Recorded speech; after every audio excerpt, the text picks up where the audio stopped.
Hello friend, welcome to my YouTube channel सैन bakery वाला। आज हम एसक्यूएल क्वेरी में देखेंगे कि लास्ट टाइम हमने टेबल बनाए थे और अब हम उन टेबल्स के अंदर डेटा को किस तरह स्टोर करते हैं वो देखते हैं जी। सबसे पहले मैं आपको टेबल दिखाता चलूँ। टेबल देखने के लिए सिलेक्ट सेलेक्ट की कमांड है, सिलेक्ट स्टैरिक फ्रॉम। हमने टेबल बनाया था टीबीएल, ये एक जेंडर बनाया था, एक पर्सन बनाया था। सबसे पहले पर्सन देखते हैं जी। ठीक हो गया, ये देखें जी, पर्सन टेबल आ गया, ठीक हो गया। और उसके बाद अब आ गया जी select asterisk from table gender. ठीक हो गया, ये हमने जेंडर टेबल बनाया था। ठीक हो गया, ये देखें। अच्छा, मैं आपको एक बताता चलूँ, जब आपके आप दो टेबल्स को इकट्ठे भी एग्जीक्यूट कर सकते हैं, मगर शर्त ये है कि आप यानी कि ना इनकी वो यानी कि ना डेटा कम हो। ठीक हो गया। और अब हम यानी कि कोई भी एक टेबल में, लाइक ये टेबल पर्सन है, इसके अंदर वैल्यू ऐड करके देखते हैं। ये देखें जी, हमने लास्ट टाइम ये इतनी वैल्यूज मैंने यानी कि फिजिकली ऐड की थी। तो अब मैं इनको यानी कि ना इनके क्यूरी के थ्रू ऐड करता हूँ। देखते हैं जी क्या कर। इंसर्ट इनटू यानी कि टेबल का नेम टीबीएल अंडरस्कोर पर्सन। अब आपने यहाँ पे इनके यानी कि ना कॉलम देने हैं। आईडी, ठीक हो गया। आईडी के बाद आ गया जी नेम, नेम के बाद आ गया ईमेल। ठीक हो गया। और अच्छा, दूसरा एक चीज़ बताता चलूँ कि हमने जो जेंडर आईडी थी इसका जब इसे क्रिएट किया था इस कॉलम को, तो हमने यहाँ पे स्पेसिफाइड किया था कि किसी भी फ़र्ज़ करो इनमें डेटा की हमें जेंडर आईडी नहीं पता तो वहाँ पे नल डाल सकते हैं। ठीक हो गया। और अब हम यहाँ पे डेटा को इंसर्ट करते हैं। अब यहाँ पे वैल्यूज़, वैल्यूज़ अब दे देते हैं। फ़र्ज़ करो यहाँ पे सिक्स, सिक्स पे दे देते हैं असद। ठीक हो गया। अच्छा, जब भी आपने जब वैल्यू यानी कि ना बार चार या टेक्स्ट या जो भी देनी है वो तो हमेशा सिंगल कोटेशन में देनी है। ठीक हो गया।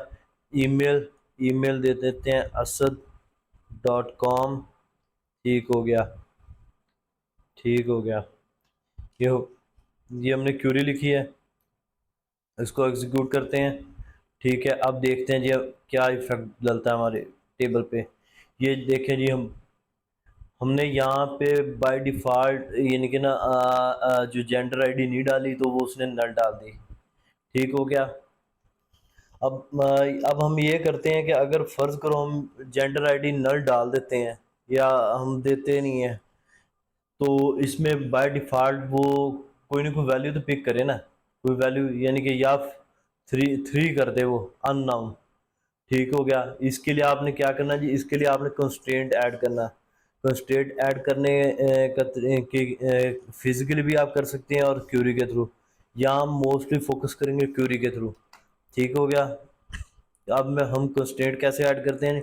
सबसे पहले आपने लिखना जी alter table TBL underscore person, क्योंकि हम यहाँ पे ये टीबीएल पर्सन में ऐड कर रहे हैं ना, क्योंकि हम यहाँ पे चाहते हैं जो जेंडर आईडी इसमें बाय डिफ़ॉल्ट ज़ीरो आए या थ्री आ जाए। ठीक हो गया। पर्सन, ठीक हो गया। और ऐड कंस्ट्रेंट,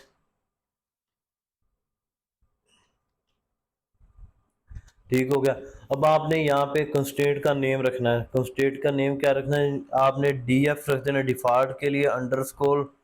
अब उसका यानी कि ना टेबल का नेम रख देना यहाँ पे। ठीक हो गया। और इसके बाद आपने क्या लिखना जी, जो कॉलम देना है आपने।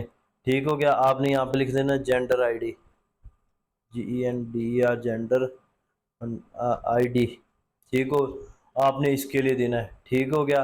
अब इसके अंदर आपने यानी कि ना यहाँ पे अब स्पेसिफाइड करना है कि किस यानी कि कॉलम में क्या वैल्यू देनी है। ठीक हो गया। यहाँ पे देखते हैं जी डिफ़ॉल्ट। ठीक हो गया। यहाँ पे आपने देना है डिफ़ॉल्ट FAULT डिफ़ॉल्ट। अब आपने वैल्यू देनी है, वैल्यू जब भी देनी है आपने उसको यानी कि जो स्मॉल ब्रैकेट उसके अंदर देनी है। यहाँ पे हम वैल्यू दे देते हैं 3। किसके लिए? कॉलम के लिए, for gender ID, gender ID GENDER gender ID. ठीक हो गया इसके लिए। अब हम ये क्यूरी चलाते हैं जी, ये हमने क्यूरी चलाई, हमारी क्यूरी सक्सेसफुली वो हो गई है। ठीक हो गया। अब हम क्या करते हैं जी, अब हम दोबारा यानी कि ना एक वैल्यू ऐड करके देखते हैं इसमें 7। ठीक हो गया। 7 में हम डाल देते हैं जी फरहा। ठीक हो गया। और यहाँ पे इसकी ईमेल आ गई जी farha.com। ठीक हो गया। ये अब हम ऐड करते हैं इसको और एग्जीक्यूट करते हैं। ठीक हो गया। अब हम देखते हैं जी हमारे डेटा पे क्या इफेक्ट आता है जी। ये देखिए जी, अब हमने इसमें स्पेसिफाइड नहीं किया था कि जेंडर आईडी मेंशन करें, क्योंकि हमने लास्ट टाइम जब उसे क्रिएट किया तो वहाँ पे नल यानी कि ना उसकी टाइप रखी थी कि वो कॉलम हमारा नल भी हो सकता है। और यहाँ पे हमने कंस्ट्रेंट में डिफाइन किया कि हमने जेंडर आईडी जब भी आए, अगर फर्ज करो वो जो यूज़र है वो 0 या कोई भी वैल्यू पुट ही नहीं करता, तो बाय डिफ़ॉल्ट उसमें 3 आ जाए। तो ये देखिए जी हमारा फरहा ऐड हुआ है और इसमें यानी कि ना उसकी आईडी भी ऑटोमेटिकली 3 आ गई। ठीक हो गया। अच्छा, तो हम इसको इनके ये कंस्ट्रेंट देख भी सकते हैं कि हमारा कंस्ट्रेंट है किधर। ये टीबीएल पर्सन था, यहाँ पे कंस्ट्रेंट। इसको जब हम रिफ्रेश करेंगे तो यहाँ पे अब देखें जी इसके नीचे ये हमारा जो हमने यहाँ पे अभी कंस्ट्रेंट ये बनाया तो ये यहाँ पे आ गया। ठीक हो गया। अच्छा, एक और बात, अगर ये आप इसको यानी कि ना डिलीट भी कर सकते हैं, इस कंस्ट्रेंट को डिलीट भी कर सकते हैं। लाइक यहाँ पे हम लिखेंगे आल्टर टेबल, टेबल। ठीक हो गया। टेबल का नेम, टेबल का नेम दे देते हैं जी ये वाला। ठीक हो गया। Drop constraint, drop constraint. ठीक हो गया।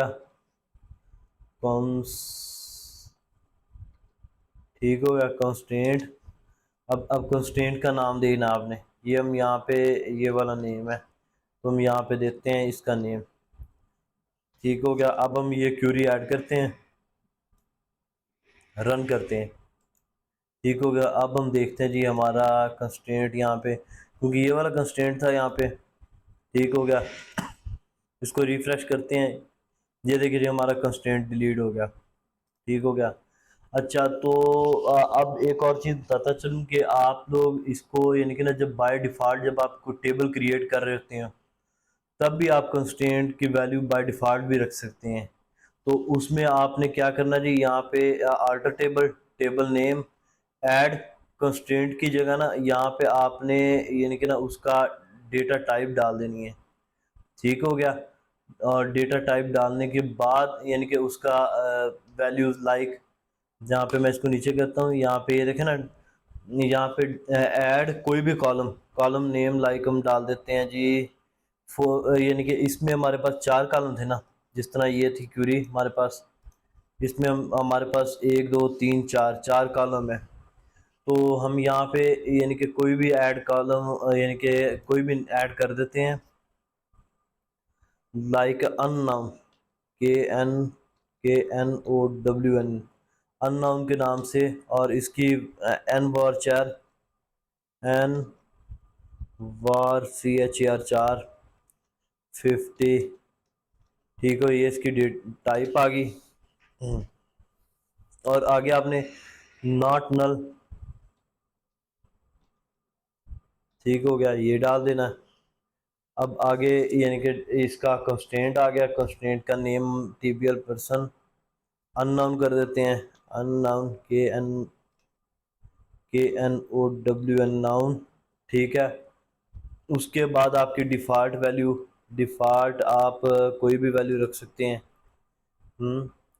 लाइक यहाँ पे मैं देखता चलूँ, constant type inverse default zero.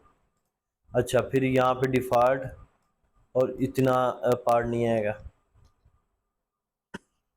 ये देखिए जी, हमारी क्यूरी क्या है जी, आल्टर टेबल इतनी, alter table table person, add unknown column nvarchar 50 not null, constant table person unknown, default value उसके अंदर आ जाए जी सिफर आ जाए, तो अन ऑटोमेटिकली इसके अंदर सिफर आ जाएगा। देखते हैं जी हमारा टेबल में क्या सीन होता है जी। ये कमांड चल गई, अब हम देखते हैं जी हमारा टेबल कैसा है जी।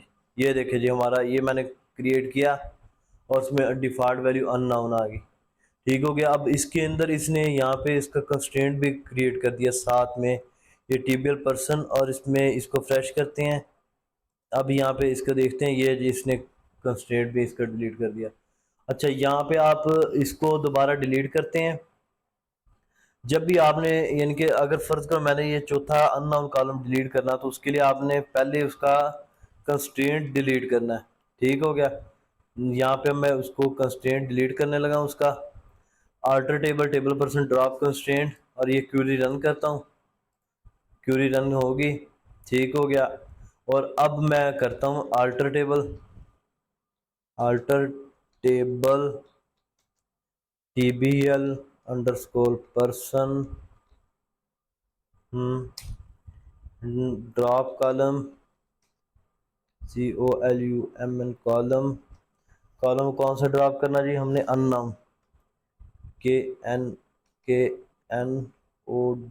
नाउन। ठीक हो गया, हमने ये वाला ड्रॉप करना है। ठीक हो गया। अब देखते जी हमारा टेबल कैसा है। ये देखें जी, वो जो इसके साथ मैंने यानी कि पांचवा टेबल बनाया था वो मैंने डिलीट भी कर दिया। आज का हमारा टॉपिक इतना ही है।